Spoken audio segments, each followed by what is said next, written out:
அதிமுகவிலிருந்து விலகிய ஜெயக்குமாருக்கு திமுகவில் அமைச்சர் பதவி. ஸ்டாலின் அதிரடி அறிவிப்பு. பேரதிர்ச்சியில் எடப்பாடி. ஏற்கனவே எம்பி பதவி கிடைக்காததால் எடப்பாடி மீது கடும் அதிருப்தியில் இருந்து வருகிறார்கள் அதிமுகவின் முக்கிய புள்ளிகள். அதிலும் முக்கியமாக ஜெயக்குமார் எடப்பாடி மீது கடும் அதிருப்தியில் இருந்து வந்தார். தமிழ்நாட்டில் உள்ள 6 எம்பிக்களின் பதவிக்காலம் வரும் ஜூலை 24ஆம் தேதி முடிவடைய உள்ளது. இந்த சூழ்நிலையில் மாநிலங்களவை தேர்தல் ஜூன் 19ஆம் தேதி நடைபெறும் என்று தேர்தல் ஆணையம் அறிவித்துள்ளது. ஏற்கனவே ஜூன் 9ஆம் தேதியே மனு தாக்கல் செய்ய கடைசி நாள் என்று கூறப்பட்ட நிலையில் திமுக வேட்பாளராக P. Wilson, S R. Sivalingam, Rokkaiya Malik என்கிற கவிஞர் சல்மா மற்றும் மக்கள் நீதி மய்யம் கட்சியின் தலைவர் கமல் ஆகியோரை அறிவித்தது. அதிமுகவிடம் இருந்து எப்படியாவது ஒரு எம்பி சீட்டை வாங்கிவிட வேண்டும் என தேமுதிகவும் பாமகவும் போட்டி போட்டு வந்தார்கள். ஆனால் தேமுதிகவிற்கு வாக்கு வங்கி குறைந்து விட்டதையும் பாமகவில் நிலவி வரும் அப்பா மகன் பஞ்சாயத்தையும் வைத்து கணக்கு போட்ட எடப்பாடி பழனிசாமி 2 சீட்டுகளையும் அதிமுகவினருக்கே ஒதுக்க திட்டமிட்டார். அதாவது மாநிலங்களவை சீட்டில் 1 தனக்குதான் என்றிருந்த அதிமுகவின் அதிகாரப்பூர்வ பத்திரிகையாளர் சந்திப்பாளராக இதுநாள் வரை செயல்பட்டு வந்த முன்னாள் அமைச்சர் ஜெயக்குமாருக்கு ஏமாற்றமே பரிசாக. அந்த வகையில் பாஜகவுடன் கூட்டணி வைத்ததால் ராயபுரத்தில் முடிசூடா மன்னனாக இருந்த நான் தோற்றேன் என்று வெளிப்படையாக பேசிய அவர் மீண்டும் பாஜகவுடன் எடப்பாடி பழனிசாமி கூட்டு வைத்ததால் சில நாட்கள் பேசவே முடியாமல் அமைதியாய் போனார். இந்த நிலையில்தான் ஜெயக்குமாரிடம் சமாதானம் பேசிய அதிமுக சீனியர்கள் சிலர் காலியாகும் எம்பி சீட்டில் 2இல் 1 உங்களுக்குத்தான் என்பதை உறுதிபட சொல்லி வந்தனர்.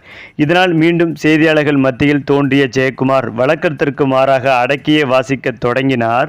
மேலும் மீனவ சமூகத்தை சேர்ந்தவர் என்பதன் அடிப்படையிலும் எடப்பாடி பழனிசாமிக்காக ஊடகங்களிடம் சமாளித்தவர் என்ற அடிப்படையிலும் பாஜகவால் தன்னுடைய தொகுதியில் தான் தோற்றதாலும் தனக்கு எம்பி சீட்டை எடப்பாடி பழனிசாமி கொடுத்து விடுவார் என்ற மிகப்பெரிய நம்பிக்கையில் இருந்த ஜெயக்குமாருக்கு அதிமுக தலைமை அறிவித்த அறிவிப்பு பேரிடியாகவே வந்திறங்கியுள்ளது.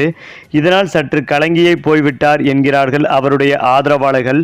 தன்னை நம்ப வைத்து ஏமாற்றிவிட்டனர் என்று உணர்ந்துள்ள ஜெயக்குமார் கடும் அப்செட்டில் இருப்பதாகவும் அடுத்த கட்ட நகர்வுகள் பற்றி அவர் ஆலோசனை செய்து வருவதாகவும் கூறப்பட்டு வருகிறது.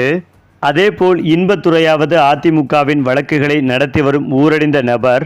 ஆனால் முன்னாள் எம்எல்ஏவான தனபாலை பெரிதாக யாருக்கும் தெரியாது.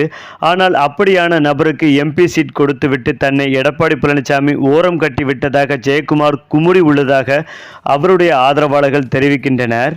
மேலும் எடப்பாடி பழனிசாமியுடன் தோளுக்கு தோள் நின்ற ஜெயக்குமாரை அவர் என்ன முடிவு எடுத்தாலும் அதனை லாவகமாக ஊடகங்களிடம் பேசி சமாளித்து எடப்பாடி பழனிசாமியின் முடிவுகளை காப்பாற்றிய ஜெயக்குமாரை அதிமுக தலைமை நம்ப வைத்து கழுத்தடைத்து விட்டது என்று அவருடைய ராயபுரம் தொகுதி ஆதரவாளர்கள் தற்போது கடுமையாக எடப்பாடியை விமர்சிக்க தொடங்கி வருகின்றனர். குறிப்பாக எம்பி சீட் இல்லை என்றாலும் வரும் 2026 தேர்தலில் ஜெயக்குமாருக்கு ராயபுரத்தில் சீட் கொடுக்கப்படும் என்று கூறப்பட்டாலும் கடந்த தேர்தலில் பாஜகவுடன் கூட்டணி வைத்ததால் தான் அவருக்கு அந்த தொகுதியில் முக்கியமாக இருக்கும் சிறுபான்மையினர் வாக்குகள் கிடைக்காமல் போனது. அந்த விரக்தியிலேயே ஜெயக்குமார் பாஜகவை கடுமையாக சாத்து என சாத்தி இருந்தார். மீண்டும் எடப்பாடி பழனிசாமி பாஜகவுடன் கூட்டணி வைத்திருப்பதால் என்ன சொல்லி வாக்கு கேட்பது என்று ஜெயக்குமாருக்கே புரியவில்லை என்று மீண்டும் தோற்றால் தனக்கு மட்டுமில்லாமல் தன்னுடைய மகனான முன்னாள் எம்பி ஜெயவர்தனுக்கும் அரசியல் எதிர்காலம் கேள்விக்குறியாகிவிடும் என்பதை ஜெயக்குமார் உணர்ந்திருக்கிறார்கள் என்கிறார்கள். இந்த நிலையில்தான் எடப்பாடி மீது கடும் அதிருப்தியடைந்த ஜெயக்குமார் இந்த அதிமுகவே வேண்டாம் என்று முடிவெடுத்து அதிமுகவிலிருந்து விலகி ராஜினாமா கடிதத்தை ஒப்படைக்க உள்ளதாக சொல்லப்படுகிறது. மேலும் விரைவில் முதலமைச்சர் ஸ்டாலின் அவர்களை நேரில் சந்தித்து ஜெயக்குமார் திமுகவில் இணைய உள்ளதாகவும் இதற்காக முதலமைச்சர் ஸ்டாலின் அவருக்கு மிக உயர்ந்த பதவி கொடுக்க உள்ளதாகவும் தற்போது தகவல்கள் சொல்லப்பட்டு வருகிறது. அது மட்டுமில்லாமல் ஜெயக்குமார் உடனே அதிமுகவிலிருந்து விலகினால் அவருக்கு அமைச்சர் பதவி கொடுக்க திமுக தயாராகி வருகிறது.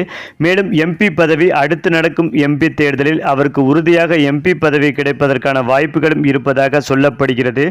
இதனால் ஜெயக்குமார் விரைவில் அதிமுகவிலிருந்து விலகுவதற்கான தகவல் வெளியாகும் என்ற எதிர்பார்ப்பில் இருந்து வருகின்றனர். சரி, இப்ப நீங்க சொல்லுங்க, திமுகவில் இணையும் அமைச்சர் ஜெயக்குமார் பற்றிய உங்களுடைய கருத்துக்களையும் உங்க கமெண்ட்ல சொல்லுங்க. மேலும் இந்த வீடியோ உங்களுக்கு பிடித்திருந்தால் லைக் பண்ணுங்க, ஷேர் பண்ணுங்க, மறக்காம நம்முடைய சேனலை சப்ஸ்கிரைப் பண்ணிக்கங்க.